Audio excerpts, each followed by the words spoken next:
Hello students, अब हम total cost को डिफरेंट जॉइंट प्रोडक्ट में डिवाइड करने के लिए कौन सा मेथड यूज़ कर रहे हैं? Contribution marginal method. कौन सा? Contribution marginal method. इसको समझाने से पहले मैं आपके साथ एक चीज़ डिस्कस करना चाहती हूँ। कंट्रीब्यूशन हमें पता होना चाहिए क्या होता है, ठीक है। मार्जिन का पता होना चाहिए क्या होता है। देखो, एक सेल होती है, सेल वैल्यू आपको पता है, और आपको टोटल कॉस्ट भी पता है। सेल वैल्यू टर्म पता है, टोटल कॉस्ट भी पता है। टोटल कॉस्ट का मतलब क्या हुआ? मटेरियल, लेबर कॉस्ट और ओवरहेड कॉस्ट, वो टोटल कॉस्ट आ गई, है ना। अब टोटल कॉस्ट में आपको ये पता है कि टोटल कॉस्ट में क्या भी दो पार्ट होंगे, क्या? Fix cost and variable cost.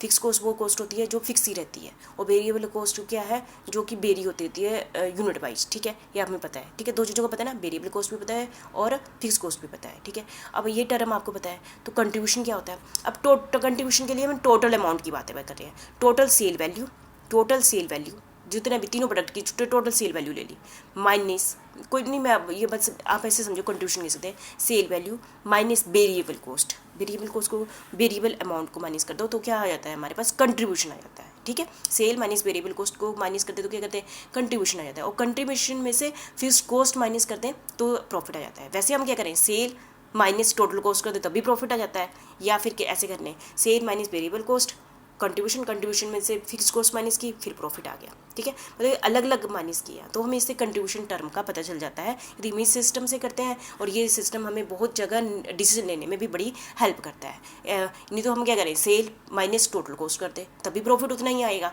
यदि हम sale minus variable cost, contribution में से हम फिक्स कॉस्ट माइनस करें तो भी प्रॉफिट उतना ही आएगा, ठीक है। तो समझिए कंट्रीब्यूशन क्या होता है। यदि हम जो इस मेथड में हम कंट्रीब्यूशन मेथड यूज़ करेंगे, ठीक है। हमने इसमें मेथड में, इस सिस्टम में दो ढंग से जो कॉस्ट को डिवाइड करेंगे, वेरिएबल कॉस्ट को डिवाइड करेंगे यूनिट के हिसाब से, ठीक है।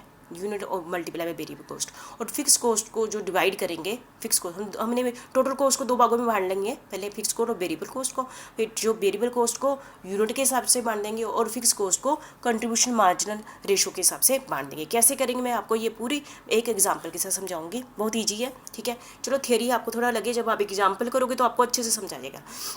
कंट्रीब्यूशन मार्जिन मेथड क्या है? This method imply marginal costing technique. इसमें कौन सी टेक्निक यूज़ की जाती है? Marginal costing technique for apportioning joint cost को among joint product. Total cost को ज्वाइंट प्रोडक्ट में डिवाइड करने के लिए हम ये वाला मेथड यूज़ करते हैं। Under this method the total joint cost is divided into two category. सबसे पहले हम टोटल को हम अभी तक हमने जितने भी मेथड किए हैं उसमें हमने टोटल कॉस्ट को वेरिएबल फिक्स कॉस्ट में डिवाइड नहीं किया। ये पहला मेथड हमारा, पांचवा मेथड है, जिसमें हमने वेरिएबल कॉस्ट, जैसे पहले हमने रॉ मटेरियल, लेबर और ओवरहेड्स को इकट्ठा कर लिया, फिर उसको दो भागों में बांट दिया, कौन सी वेरिएबल है, कौन सा पोर्शन फिक्स कॉस्ट है, कर लिया। फिर हम अब वेरिएबल कॉस्ट को अलग ढंग से बांट देना है तीनों प्रोडक्ट में, और फिक्स कॉस्ट को तीनों प्रोडक्ट में अलग ढंग से बांटना है। वेरिएबल कॉस्ट को कैसे बांटेंगे? Variable cost is allotted on the basis of physical quantity. Per unit variable cost निकाल लेंगे, पर यूनिट वेरिएबल कॉस्ट निकाल देंगे, और जो देख लेंगे एक्स के कितने यूनिट है, वाई के कितने यूनिट है, और जेड के कितने यूनिट है, सबके यूनिट को उसके वेरिएबल कॉस्ट से मल्टीप्लाई कर देंगे तो टोटल वेरिएबल कॉस्ट आ गई हर प्रोडक्ट की। क्लियर है? इतना पोर्शन आधा हो गया हमारा। और फिक्स कॉस्ट को कैसे बांटेंगे? फिक्स कॉस्ट को हमने कहते हैं allocated on the basis of contribution margin ratio. Contribution margin ratio के बारे में कंट्रीब्यूशन किसे कहते हैं? आपको पता है कंट्रीब्यूशन किसे कहते हैं? Sale minus variable cost contribution है। तो कंट्रीब्यूशन आ गया हमारे पास, कंट्रीब्यूशन की रेशो निकालेंगे, उसके बेस पर हम फिक्स कॉस्ट को डिवाइड कर देंगे। Contribution means excess of the sale over variable cost. ये मैंने आपको समझा दिया। वैसे मैं इसको अच्छे से आपको एक न्यूमेरिकल से समझाती हूँ, जो आप स्क्रीन पर देख रहे हैं, ठीक है। क्लियरली दिखाई दे रहा है आप सबको? ठीक है, ठीक है, दिखाई दे रहा है। तो एक company produce X Y Z, तीन प्रोडक्ट बनाती है कंपनी, ठीक है। तीन प्रोडक्ट बनाती है, जैसे मैंने ये लिया एक्स वाई जेड, तीन प्रोडक्ट बनाती है कंपनी, ठीक है। और टोटल कॉस्ट कितनी है? 15,000। टोटल कॉस्ट कितनी है? 15,000। चलो पहले मैं आपको बता दूँ हेडिंग क्या ले लिया, सेल वैल्यू।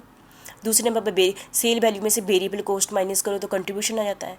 कंट्रीब्यूशन में से फिक्स्ड कॉस्ट माइनस करो तो प्रॉफिट आ जाता है। ये मैंने आपको स्टार्टिंग में बता दिया, हमेशा ये ऐसा होगा, सेल में से वेरिएबल कॉस्ट करो माइनस करो तो contribution is equal to contribution में से फिक्स कॉस्ट माइनस करो तो प्रॉफिट आ जाता है। यदि सेल में से वेरिएबल कॉस्ट और प्लस फिक्स कॉस्ट करते हैं, यदि दो चीज़ों को, तो तब भी प्रॉफिट वही आना था, है ना। अलग अलग करके भी वही आना, पर हम इस सिस्टम से करेंगे, ठीक है। तो इतना क्लियर हो गया, cell variable contribution fix cost profit. और हमने क्या ले लिया, सेल वैल्यू कितनी है, कहते हैं 15,000 रुपया क्या है टोटल कॉस्ट है। इसका मतलब टोटल कॉस्ट फिक्स कॉस्ट और जो वेरिएबल कॉस्ट का टोटल जब हम करेंगे ना, फिर 15,000 है, 9 6 15, 9,000 क्या है वेरिएबल कॉस्ट है और 6,000 क्या है फिक्स कॉस्ट है, 9 6 15, 15,000 क्या है हमारी टोटल कॉस्ट है। ठीक है, हमें यहाँ भी पैसे डाल दिए, यहाँ भी डाल दिए। ठीक है, अब हमने देखना है कि कितने प्रोडक्ट प्रोड्यूस किए। कहते हैं एक्स के 50, वाई के 30 और जेड के 70 यूनिट पे किए। ठीक है, और हो गया, ये क्लियर है। और सेल वैल्यू भी अलग दी हुई है, 200 150 120। जो एक्स के 50 प्रोडक्ट बिके 200 के हिसाब से 30, 150 के 70, 120 के सेल वैल्यू आ गई, नो प्रॉब्लम। ठीक है, और वेरिएबल कॉस्ट कैसे निकालनी है, यूनिट लिए कितने 50 30 70, 50 30 70। और वेरिएबल कॉस्ट भी हमारी कैसे आती है, 9,000 है हमारी, 9,000 है ना, 9,000 क्या है हमारी वेरिएबल कॉस्ट है ना। Variable cost divided by total production कितनी हुई है, 50 30 70, ये यूनिट है ना, 5 3 8 7, 50 30 70, 150 यूनिट प्रोड्यूस हुए हैं टोटल, है ना। तो पर यूनिट वेरिएबल कॉस्ट क्या आ जाएगी, 9,000 total variable cost divided by total units, एक पर यूनिट वेरिएबल कॉस्ट आ गई 60 रुपये आ गई, 60 रुपये आ गई। तो हमें डिवाइड कर देंगे, एक यूनिट की कॉस्ट कितनी है 60 रुपये। बस फिर क्या अगर हम पहला मेथड अब ऐसे करेंगे ना, पहले मेथड जैसे फिर सिर्फ वेरिएबल कॉस्ट को बांटना है। ठीक है, पहले मेथड का मतलब वहाँ हम टोटल कॉस्ट को ऐसे बांटते थे, यहाँ मैं सिर्फ वेरिएबल कॉस्ट को ऐसे बांट रही हूँ। पर यूनिट की कॉस्ट आ गई वेरिएबल कॉस्ट 60 रुपये, 50 गुना 60, 30 गुना 60, 70 गुना 60, मतलब ये यूनिट है सर। आगे हमारी वेरिएबल कॉस्ट इनको ऐड करेंगे तो 9,000 आ गया। ठीक है, सीधी बात है ना। फिर हम वेरिएबल कॉस्ट निकालनी आगे, मतलब कि हमने तीनों प्रोडक्ट में वेरिएबल कॉस्ट ऐसे बांट दी। ठीक है, तो देखो पर यूनिट कॉस्ट सेम थी, यूनिट से मल्टीप्लाई बाय कर दिया तो ऐसे कर दिया। ठीक है, अब सेल में से वेरिएबल कॉस्ट को माइनस कर दिया तो क्या आ जाएगा, कंट्रीब्यूशन आ गया, कंट्रीब्यूशन आ गया। ठीक है, अब हमने हमारा मकसद क्या है, फिक्स कॉस्ट को डिवाइड करना। फिक्स कॉस्ट को कैसे डिवाइड करेंगे, फिक्स कॉस्ट को कंट्रीब्यूशन रेशो निकाल दूँगा, 7,000 4200 टोटल कितना गैस दे रहा है। ये कंट्रीब्यूशन हमने सिर्फ रेशो बनाने के लिए किया है ना। ये रेशो बना दो, 70 27 70 27 की रेशो बना दी। ठीक है, और टोटल फिक्स कॉस्ट कितनी है 6,000। 6,000 को 70 27 की रेशो के हिसाब से इनमें बांट दो। ठीक है, 70 27 को टोटल कर लो। ठीक है, आपको रेशो में बांटना था ना, 6,000 को इस रेशो के हिसाब से इसमें बांट दो तो ये आ गया। ये टोटल करेंगे तो 6,000 ही आएगा। ठीक है, फिर अब हम कंट्रीब्यूशन में से फिक्स कॉस्ट माइनस कर दे तो प्रॉफिट आ जाएगा। ठीक है, तो समझ गए हमारा मकसद क्या था, हमारा मकसद क्या था, 3 प्रोडक्ट में वेरिएबल कॉस्ट को बांटना और फिक्स कॉस्ट को बांटना। फिक्स कॉस्ट को वेरिएबल कॉस्ट को बांटना बहुत ही आसान है, सीधी बात। उसके वेरिएबल कॉस्ट की टोटल लिया और टोटल क्वांटिटी ली, पर यूनिट निकाला, पर यूनिट को उसकी क्वांटिटी से मल्टीप्लाई कर दिया, वेरिएबल कॉस्ट आ गई। ठीक है, और फिक्स कॉस्ट को कैसे बांट रहा, कंट्रीब्यूशन रेशो के हिसाब से। कंट्रीब्यूशन कैसे निकाली, sale minus variable cost, contribution निकाली, कंट्रीब्यूशन की रेशो बना दी 70 27 42। ठीक है, उस रेशो के हिसाब से फिक्स कॉस्ट को बांट दिया। बस ये काम था हमारा। कौन सा मेथड है ये, आप बताइए कौन सा मेथड हम कर रहे हैं, कंट्रीब्यूशन मार्जिन मेथड। बहुत ही ईजी है, बस एक बार आप हाथ से निकालोगे ना तो आपका बहुत अच्छे ढंग से हो जाएगा। ठीक है, आपने बहुत अच्छे ढंग से इसको कर लेना। ठीक है।